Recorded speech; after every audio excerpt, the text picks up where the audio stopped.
I am now joined by Andreas Schierenbeck. He's the co-founder of HH2E, and we're going to talk about how this company helps with the transition from not so sustainable energy to more renewable energies. Thank you for being here.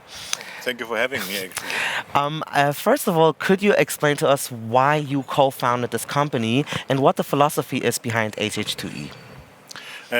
I'm a co-founder of HH2E because I firmly believe in green hydrogen and green heat that will play an important role for transforming our environment and having sustainable energy resources available. The basic idea between HH2E is that we're taking renewable energy at its peak during midday if the sun is shining or if the wind is blowing, and storing this energy in battery packs and then running electrolyzers constantly. It's one of the biggest problems in renewable networks that you have either too much renewable energy or too less. And actually shaving that peak and using that energy is, from my point of view, a prerequisite for a green transformation. Last year, the Intergovernmental Panel on Climate Change, the IPCC, published their synthesis report, and they said immediate action must be taken in order to accomplish the 1.5-degree goals. So with these new technologies and ideas that are right there, why are they not already being used when we already have them available? And how does HH2E's business model differ from maybe conventional ways of approaching this? I think it's an excellent question because we all know that there's urgency in the things we have to do. If you want to avoid the 1.5-degree scenario, we have to act immediately.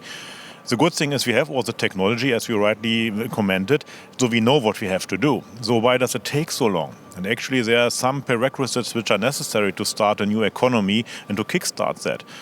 Of course, you need regulations around that to invest and having a stable environment. And if you just take into account that RED II is just published but not official law, and then after that you need the local regulations, it means that we are too slow in putting the regulations and the framework in place. And then, of course, we are starting a new market. Hydrogen is definitely a new market, and we need customers to pay for that. We need to complete the whole business case, and that takes, from my point of view, too long. And that's why HH2E take a little bit of the risk and started already with pre-FID some projects in Germany like Lubmin and Tierbach, where we have secured the assets, the electrolyzers, even without having all the environmental things ready or the framework ready like RED II, because we believed it will come. And then, of course, we have to run fast. Andreas Schierenbeck, you were once the co-founder or the CEO of a fossil fuel company. So you've personally had your own energy transition. Why did this happen? Why the move to a company that focuses now on renewable energy?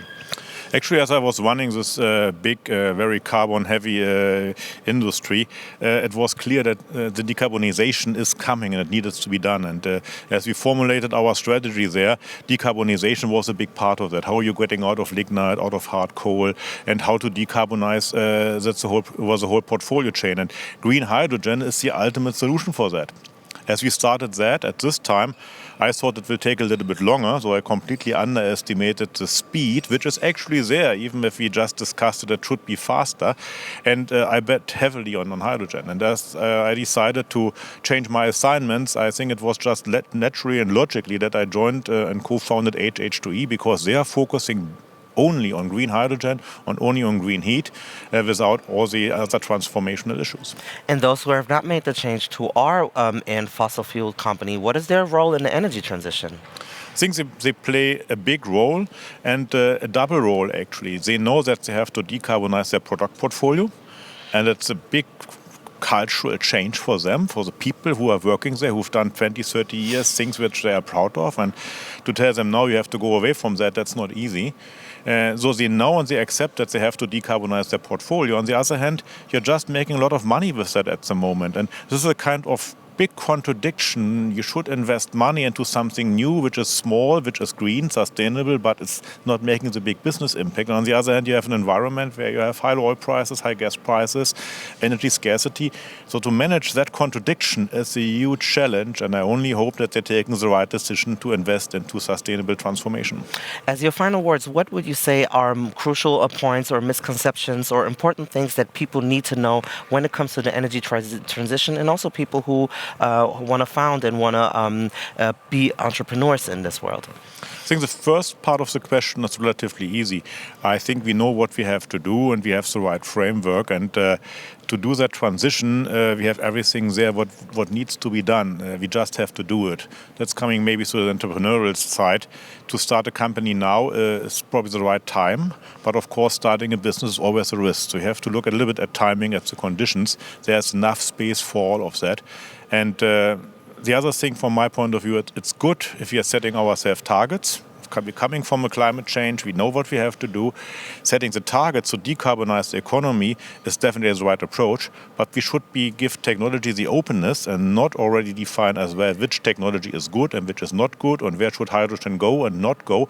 I think the market is clever enough to decide that, and every CO2 molecule what we are avoiding is actually a good thing to do. Thank you so very much, Andreas Schierenbeck, co-founder of HH2E here at the Berlin Energy Transition Dialogue. It was a great pleasure. Thank you for being here.